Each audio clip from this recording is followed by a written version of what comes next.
change it up a little.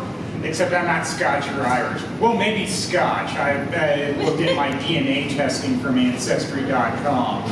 But that's for another time. I have an agenda, so let's get to the regularly scheduled shows. Yes, I had to date off for a bank holiday, but the past week I still had a full week of work, so that meant plenty of stories to tell. Tales from the bank, like tales from the crypt. Except not all of them are flattering, at least to me. They're just plain annoying. That's why I tell them. I was bringing up inter-office envelopes to another floor to somebody, and I was answering their questions, and then a team lead in that department asked me if I needed anything, and it's like, I'm answering somebody's questions. And I didn't like the feeling that what we were doing was idle chatter when it wasn't. It wasn't like we were saying, how about those twins? I'm pretty businesslike when it comes to work. People know that whenever I'm getting somewhere where I'm a man on a mission. It's like a walking gallop for me, and I think that's why people don't bother me, because they know I'm so serious about my work. But that just didn't make sense at all to me.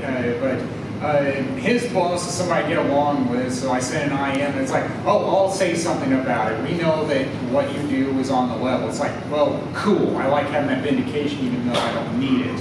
Because I know who I am, even if some people don't at work. I think that's what I like about being in the basement, is I don't have to deal with people that much to get my work done.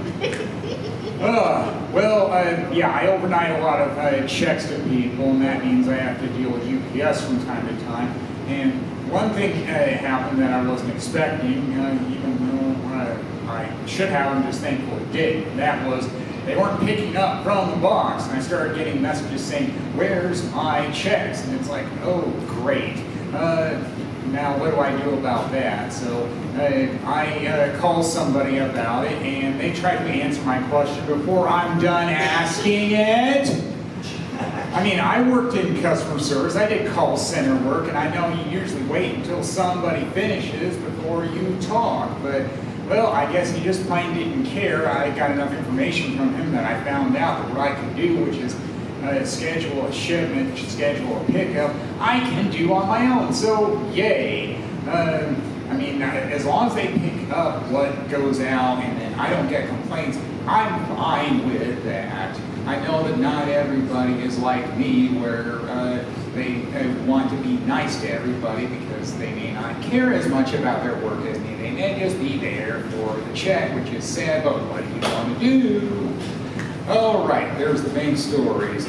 I still do fun things off the clock, and this weekend that meant I went out of town, and when I do that, I like getting a rental car, driving a newer car when I'm out of town. And normally that's a ho-hum mundane thing, I'm picking it up, but, well, it's October, and that means it's Halloween season. So one thing I noticed while waiting in line was I like Halloween decorations, and one of them was a girl dressed as a witch saying, broom hair, don't care. And it's like, you know what, I got to that point in life where I like giving myself permission to have the I don't give a shit attitude, and I know performing sure helps me with that as well. So, yeah, yay for that, where sometimes you just have to say, I don't care. You can take it how you want, but that's how I took it when I saw that Halloween decoration. And yes, I had a lot of time to look at it because there was a wait, they were short on staff. So when I returned the car the next day, I said something about that, and I got a discount on my rental, so yay. Sometimes it's good to speak up. As it's been said before, ask and it shall be given to you. Another thing about keeping your customers happy, so they pretty much paid for my gas on driving, so I'm not going to complain about that on the surveys that they always send. As long as they don't do a survey about the survey, which is annoying. It's like, yeah, one survey is enough. I don't need to do two.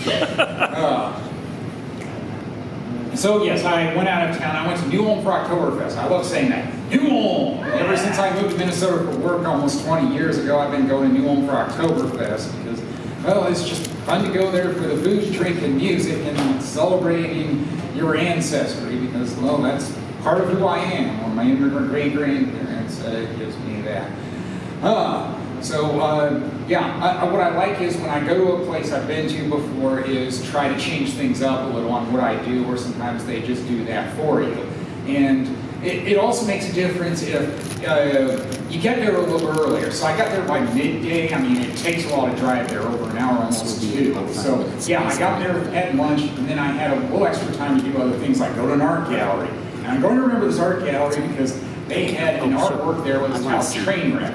Nothing unusual there, except in the background of showing a depiction of a wrecked train, you see them repeating the word fuck. And it's like, yeah, I'm going to remember that. That's going to be hard to forget. So it's like, yeah, that's what art is supposed to be, something you're going to remember for quite a while after you see it. So it's like, yeah, hats off to you for that. I don't necessarily recommend that all the time, but if you find a way to make it work, more power to you, so yay. And then another notable thing was I finally did some axe throwing. It's like, yeah, I'm not turning this one down. You know why? They had a sponsor, and it was only $5 for 5 minutes of axe throwing, and it was a small axe like what they use on little trees, or like Parson Weems' fable and wash and chop down the cherry tree. So it's like, yeah, I'll do that. I wasn't that good at it, but at least I finally did it. I mean, yeah, sometimes price makes a difference on what you decide to do. Affordability, follow the money. And sometimes the free things are fun to do too, which can be for kids of all ages. There's a puppet show there, I waited a few minutes for it, and it was a variation on Little Red Riding Hood. It's like, yeah, I've heard that one before. I know it was more for the kids, but it's still fun to see in new retellings or interpretations. In this case, they had Ernie and then Bert, and it's like, yeah, I haven't seen that before, so that was kind of cool to see them as part of it too, because it is educational in some way, shape, or form, and that's what Bert and Ernie were meant to be on Sesame Street, so it's like, cool. And on a good one, saw movies, My Girl and Anchorman. Anchorman is now my guilty pleasure. Funny as hell, so yeah, that'll do it for me. Thank you all, been great.